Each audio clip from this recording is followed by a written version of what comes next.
जय माता दी। मेरे सभी प्यारे दोस्तों, मैं लक्ष्मी शर्मा बड़ों को चरण स्पर्श, छोटों को प्यार और बराबर वालों को दिल से नमस्कार करती हूँ।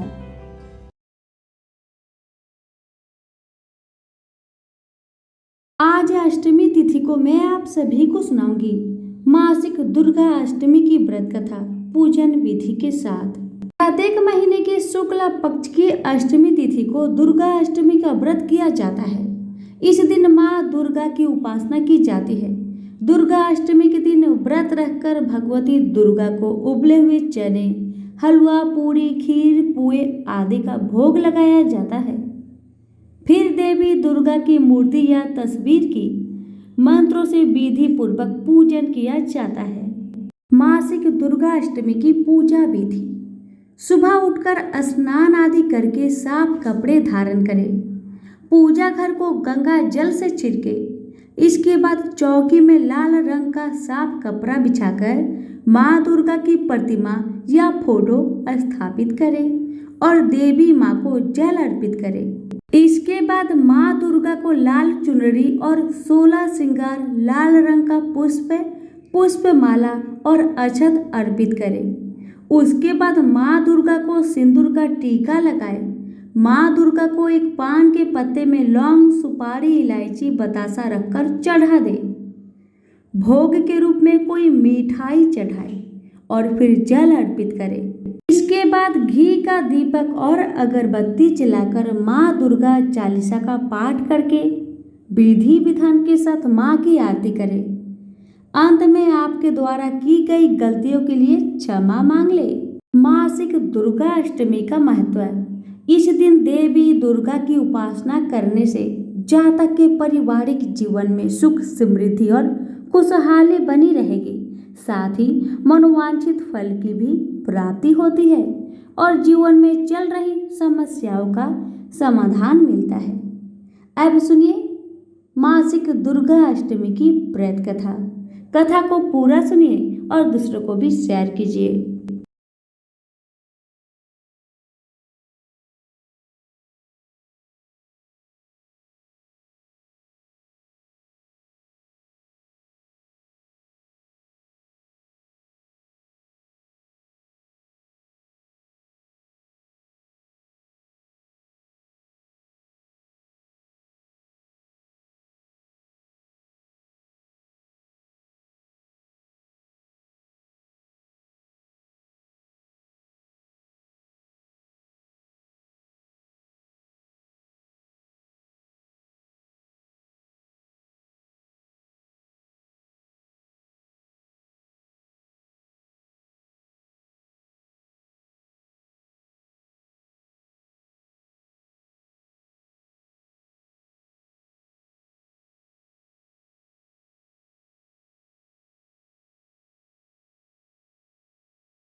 प्राचीन समय की बात है।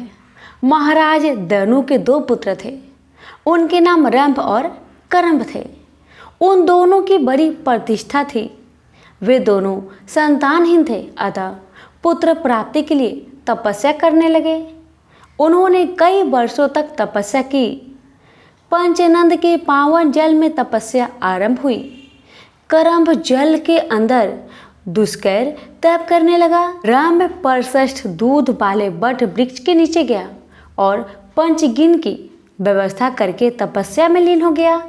जब रंग पंचागिन तपता हुआ साधना में तप्तर हो गया, तब उन दोनों दैत्यों की स्थिति का पता लगने पर सचिपति इंद्र बहुत ही दुखी हो गए।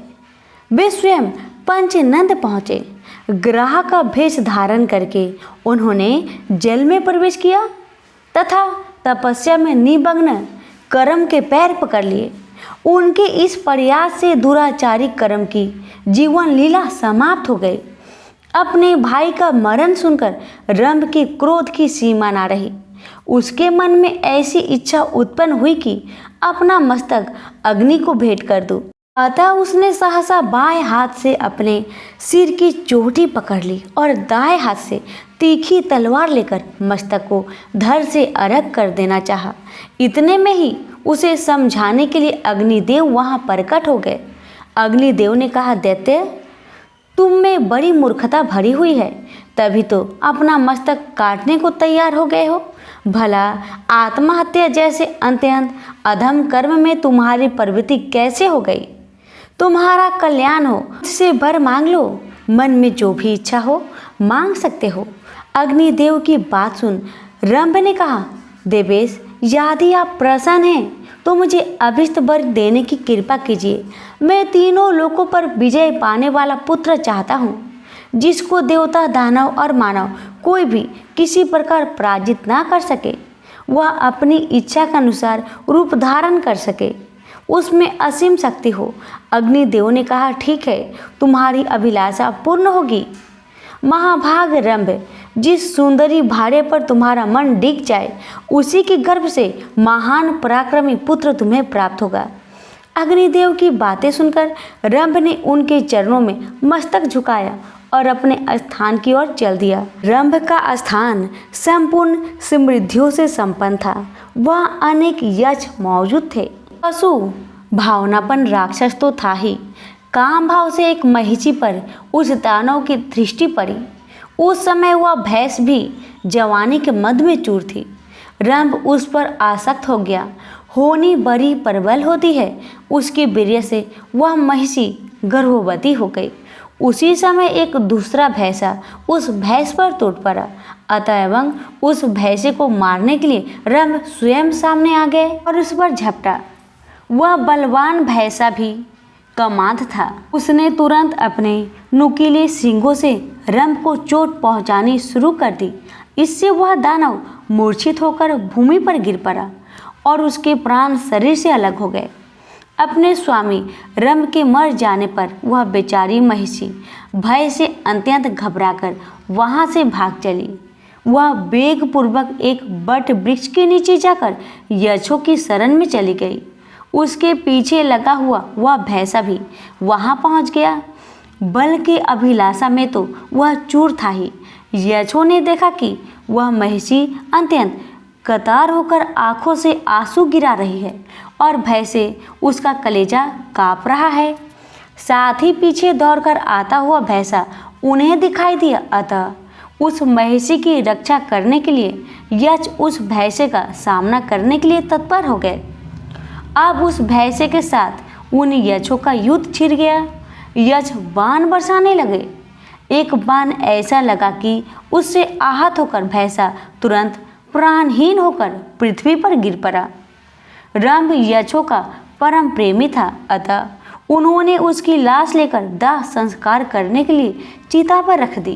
पति के शरीर को चिता पर देखकर महिषी के मन में भी निश्चित विचार हो गया कि मैं भी पति के साथ सती हो जाऊं। यक्षों के रोकते रहने पर भी उसके विचार में परिवर्तन नहीं हुआ। वह जलती हुई चिता में बैठ गई।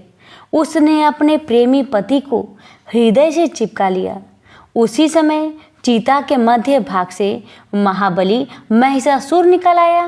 पुत्र पर कृपा करने वाला स्वयं रंभ भी एक दूसरा शरीर धारण करके रक्त बीज के रूप में चिता से निकला।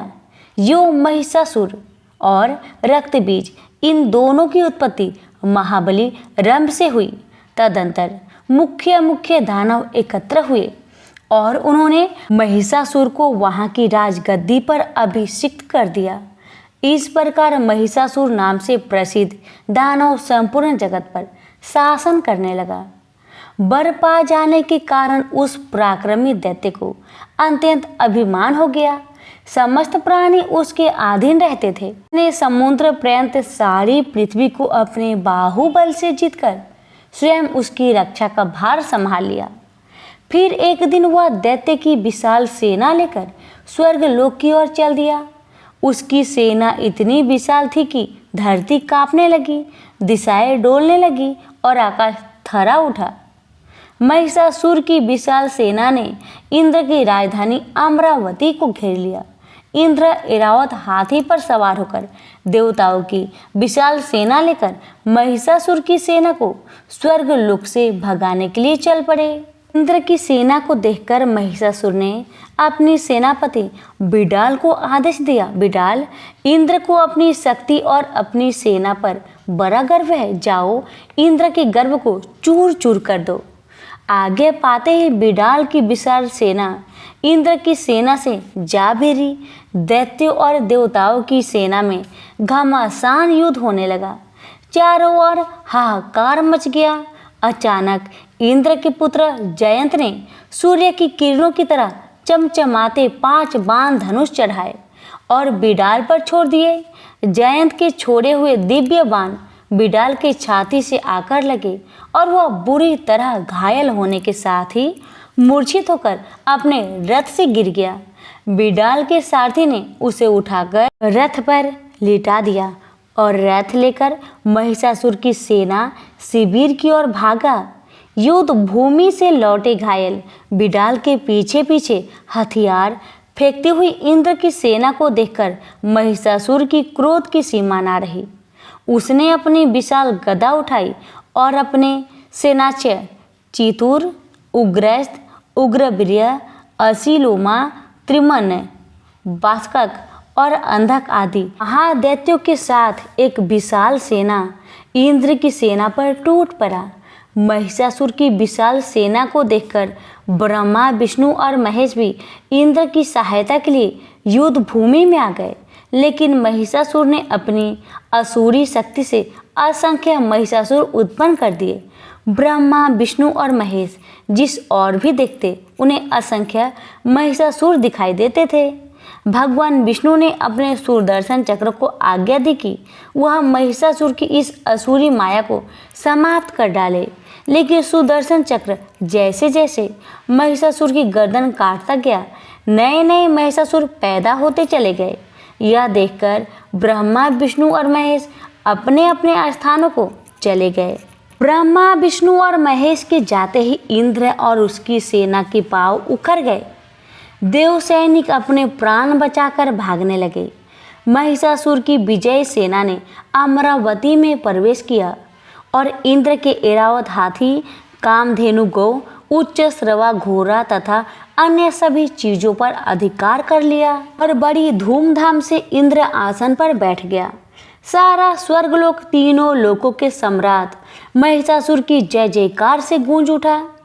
पराजित देवता निरक्षितों की तरह वनों और पर्वतों में मारे मारे फिरने लगे। उन्होंने इंद्र से कहा, देवराज, अब यह जिंदगी बोझ बन गई है। आज देवताओं के पास ना घर है, ना तन ढकने को कपड़े। आखिर कब तक हम निरक्षितों का जीवन बिताते रहेंगे? हमारी सलाह मानिए और पितामह ब्रह्मा के पास चलिए, वह कोई उपाय जरूर बताएंगे। सभी देवताओं के आग्रह पर इंद्र अपने सभी देवताओं के साथ ब्रह्मा जी के पास पहुँचे। इंद्र बोले, पितामह, इंद्र आसन पर अधिकार कर लेने के बाद भी महिषासुर के अत्याचारों का अंत नहीं हुआ, कोई उपाय बतलाइए। ब्रह्मा जी बोले, मैंने महिषासुर को अवध्य और अपराजित होने का वरदान दिया है।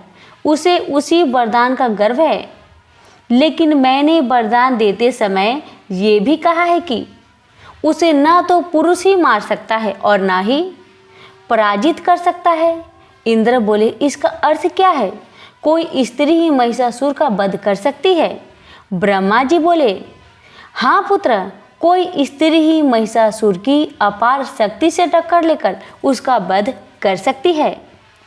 इंद्र ने पूछा, ऐसी स्त्री कौन हो सकती है पितामह? ब्रह्मा जी ने कहा, चलो भगवान शिव के साथ भगवान विष्णु के पास चले, वही कोई उपाय सोच सकते हैं।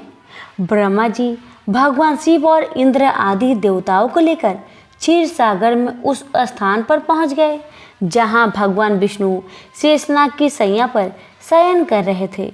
ब्रह्मा जी बोले, विष्णु जी, महिषासुर के अत्याचारों से दुखी देवता आज दर दर मारे फिर रहे हैं, आप ही इनके कष्टों को दूर कर सकते हैं। विष्णु बोले, पितामह, महिषासुर की असुरी माया को मेरा सुदर्शन चक्र भी पूरी तरह समाप्त नहीं कर पाया, फिर आप ही बताइए मैं आपकी किस तरह सहायता करूं? ब्रह्मा जी बोले, मैंने महिषासुर को अवध्य और अजय होने का वरदान देते समय कहा था इस संसार का कोई भी पुरुष उसका बाल भी बांका नहीं कर सकेगा। विष्णु बोले, इसका अर्थ है कोई नारी ही इस महादैत्य महिषासुर का वध कर सकती है। तब तो माँ भगवती के अतिरिक्त और कोई महिषासुर का वध नहीं कर सकता। वही योग निद्रा है, वही आदि शक्ति है। मुझ में, ब्रह्मा जी में और शिव में जो भी शक्ति और सामर्थ्य है माँ भगवती की दी हुई है। हमें माँ भगवती की ही स्तुति करनी चाहिए। वही संसार को महिषासुर के अत्याचारों से मुक्ति दिला सकती है। भगवान विष्णु की सलाह मानकर सभी देवता समुद्र तट पर आ गए और माँ भगवती की स्तुति करने लगे। तभी आकाशवाणी हुई, हे देवताओं, तुम सभी अपना अपना तेज एकत्र करो, मैं स्वगुण रूप धारण करके तुम्हारा उद्धार करूंगी। आकाशवाणी सुनकर ब्रह्मा, विष्णु और शिव के साथ अन्य सभी देवताओं का तेज इकट्ठा होकर जगमगाते पर्वत के रूप में दिखाई देने लगा। इसकी ज्योति की किरण लपलपाती लपटों की तरह दसों दिशाओं में फैली हुई थी। फिर वह ज्योति पुंज बड़ी तेज से नारी के रूप में वर्तन होने लगा और उसने देवी का रूप धारण कर लिया। उसके प्रकाश से तीनों लोग जगमगा उठे। देवी का मुख शंकर के तेज से बना, यमराज के तेज से सिर के बाल निकल आए, भगवान विष्णु के तेज से उनकी भुजाएं उत्पन्न हुई, चंद्रमा के तेज से दोनों स्तन और इंद्र के तेज से कमर पैदा हुई। देवी की जांघें और पिंडालियाँ वरुण की तेज से निस्तंभ, पृथ्वी की तेज से हाथों की उंगलियाँ, वस्तुओं की तेज से दोनों चरण, ब्रह्मा की तेज से पैरों की उंगलियाँ सूर्य के तेज से पैदा हुई, प्रजापति के तेज से दांत और अग्नि की तेज से आंखें, संध्या की तेज से भौहें और वायु की तेज से कानों की उत्पत्ति हुई। सभी देवताओं ने देवी को अपने अपने अस्त्र शस्त्र भेंट कर दिए। इस बीच सूर्य ने देवी के रोम रोम में अपनी किरणों का तेज भर दिया। क्षीर सागर ने 2 दिव्य वस्त्र और उज्जवल हार भेंट किए। समुद्र ने चूड़ामणि, कुंडल, अर्धचंद्र भेंट किए। शेषनाग ने नागहार भेंट किया। अनेक प्रकार के अस्त्र शस्त्रों से सुसज्जित होने के बाद देवी ने कहा, देवताओं, अब तुम भय से मुक्त हो जाओ। अब महिषासुर आपका कुछ नहीं बिगाड़ पाएगा। मैं शीघ्र ही उसे मारकर उसके सभी साथी दैत्य को यमलोक पहुंचा दूंगी। तुम जो कुछ खो बैठे हो तुम्हें प्राप्त हो जाएगा। यह कहकर माँ भगवती ने इतनी जोर से अट्टहास किया कि 10 दिशाएं, पृथ्वी और आकाश से थर्रा उठे। दानव भयभीत हो उठे और अभिमानी महिषासुर देवी की भयंकर गर्जना सुनकर क्रोध से तमतमा उठा। हजारों बादलों की गर्जना जैसी यह भयंकर आवाज किसकी थी? सैनिकों, दौड़कर जाओ और मालूम करो। माँ भगवती के गर्जने की आवाज अभी तक गूंज रही थी। उस गूंज का पीछा करते हुए महिषासुर के सैनिक उस स्थान पर पहुंच गए जहां माँ भगवती अपने सिंह के साथ बैठी थी। उस देवी को देखकर महिषासुर के सैनिक भागे भागे महिषासुर की राजसभा में आए। उन्हें देख महिषासुर ने पूछा, कुछ पता चला सैनिकों? वह आवाज़ किसकी थी? सैनिक बोले, महाराज, निकट की पर्वत पर एक ऊंची चट्टान पर एक बहुत ही सुंदर स्त्री बैठी है। हालांकि वह तरह तरह के अस्त्र शस्त्रों से सुसज्जित है, लेकिन उस जैसे सुंदर स्त्री तीनों लोकों में दूसरी नहीं मिलेगी। वह तो आपके राजभवन में शोभा की योग है। सैनिकों की बात सुनकर महिषासुर ने अपने सेनापति चिछुक को आदेश दिया, सेनापति, जाओ और उस स्त्री को सम्मान सहित यहाँ ले आओ। आज्ञा पाकर सेनापति चिछुक कुछ सैनिकों को साथ लेकर माँ भगवती के पास पहुँचा। बोला, सुंदरी, आप इस निर्जन वन में अकेली क्यों बैठी हो? आपको तो दैत्यराज महिषासुर की महारानी होना चाहिए था, जो इस समय तीनों लोकों के स्वामी हैं। माँ भगवती गुस्से से तमतमाकर बोली, महादैत्य चिछुक, मैं महिषासुर की अभिलाषा को चूर चूर करके उसे यमलोक पहुंचाने के लिए यहाँ आई हूँ। जाकर महिषासुर से कहो कि वह मुझसे युद्ध करे। चीचुक ने आकर माँ भगवती का संदेश महिषासुर को सुनाया तो वह क्रोध से तमतमाकर बोला, सेनापति चीचुक, अपने साथ एक विशाल सेना लेकर जाओ। मेरा विचार है कि वह सुंदरी उस सेना को देखते ही भयभीत हो उठेगी और चुपचाप तुम्हारे साथ चली आएगी। आज्ञा पाकर चीचुक दैत्यों की एक विशाल सेना लेकर माँ भगवती के निकट पहुंचा तो उस भयंकर सेना को देखकर डरने की बजाय माँ भगवती ने अपना धनुष उठाया और इतनी तेजी से बाण बरसाने लगी कि चीचुक और उसकी सैनिक ने हथियार हाथों में भी न ले सके।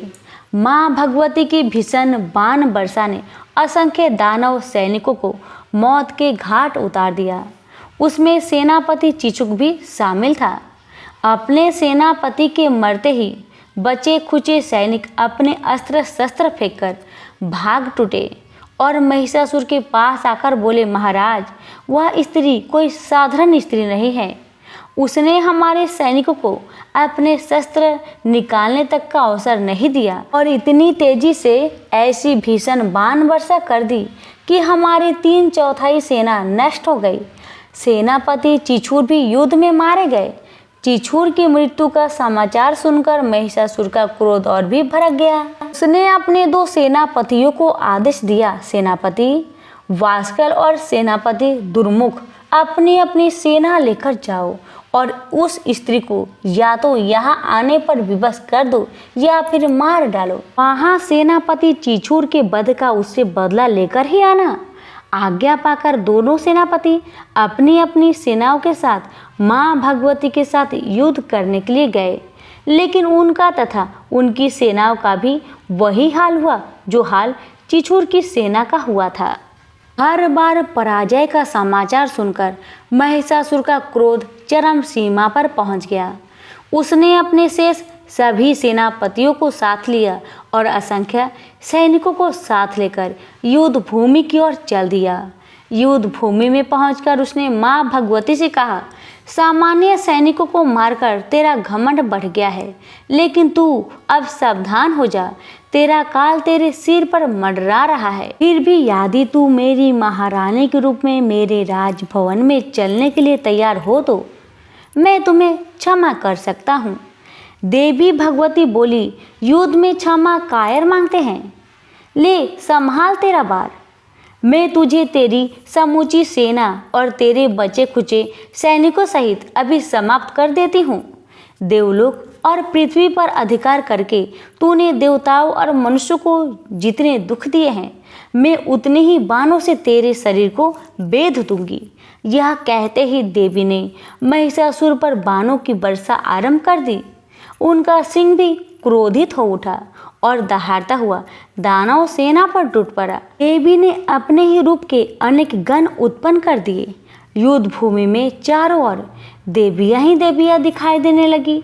वे भयंकर गर्जना करती हुई दानवों का संहार करने लगी। अपनी सेना का इतनी तेजी से संहार होते देख महिषासुर ने क्रोध से दांत पिसते हुए भैंसे का रूप धारण कर लिया और देवी के गणों पर टूट पड़ा। लेकिन जब देवी के गणों का वह कुछ न बिगाड़ सका तो देवी के सिंह की ओर बढ़ा। देवी बोली, महिषासुर, तेरी अंतिम घड़ी निकट आ चुकी है। जब तक मैं मधुपान करती हूँ तब तक तू और गरज ले। महिषासुर बोला, मूर्ख स्त्री, मैं अजय हूँ। संसार का बड़े से बड़ा योद्धा भी न तो मुझे मार सकता है न पराजित कर सकता है। तुम जैसी स्त्री मैं भला इतनी सामर्थ्य कहाँ जो तीनों लोकों के स्वामी महिषासुर से टक्कर ले सके। देवी बोली, मूर्ख, पितामह ब्रह्मा ने तुझे जो वरदान दिया था वह वरदान नहीं श्राप था, लेकिन तू अभिमान के कारण ब्रह्मा जी के शब्दों के अर्थ को नहीं समझ पाया। उन्होंने स्पष्ट शब्दों में तुझे बता दिया था कि तेरी पराजय और मृत्यु पुरुष के हाथों से नहीं स्त्री के हाथों से होगी। यह सुनकर महिषासुर बोला, इसका अर्थ है कि ब्रह्मा ने मुझे मूर्ख बनाया। यह तो देवताओं की पुरानी आदत है कि वे दानव के साथ आनंदी काल से ही छल करते आए। मैं पहले तुझे ठिकाना लगा दूं, फिर ब्रह्मा जी को ठिकाने लगा दूंगा। यह कहकर महिषासुर अपने खुरों से पृथ्वी को खोदने लगा। अपने लंबे नुकीले सींगों से पर्वत को उखाड़ उखाड़ कर देवी की ओर फेंकने लगा, जिससे पृथ्वी फटने लगी। उसकी पूंछ की फटकार से समुद्र पृथ्वी को डुबोने लगा। समूची सृष्टि इस तरह हाहाकार कर उठी जैसे प्रलय आ गई हो। देवी ने नागपाश फेंककर महिषासुर को बांध दिया, लेकिन वह भैंसे का रूप त्याग कर सिंह रूप में बदल गया। फिर जैसे देवी तलवार से उसका सिर काटने लगी, वह खड्गधारी पुरुष बन गया। देवी ने उसे बाणों से बांध डाला। तब उसने विशालकाय गजराज का रूप धारण कर लिया और देवी के वाहन सिंह को जय कर लिया। यह देख देवी ने तलवार से उसकी सुर काट दी।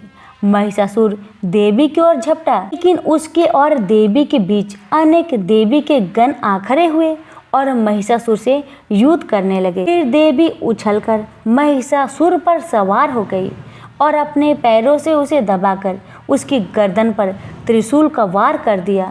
पैरों से दबा होने पर महिषासुर पुरुष का रूप धारण करके भैंसे के मुख से निकलने लगा, लेकिन अभी उसका आधा शरीर ही बाहर निकल पाया था। देवी की तलवार ने उसका सिर काट डाला। यह देख महिषासुर की बची खुची सेना पाताल की ओर भागने लगी।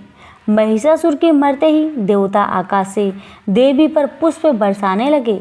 यक्ष, गंधर्व और किन्नर तरह तरह के वाद्य इंद्रिय बजाकर नाचने गाने लगे। तो प्रेम से बोलिए आदि शक्ति माता की जय। कथा अच्छी लगे तो दूसरों को शेयर करें।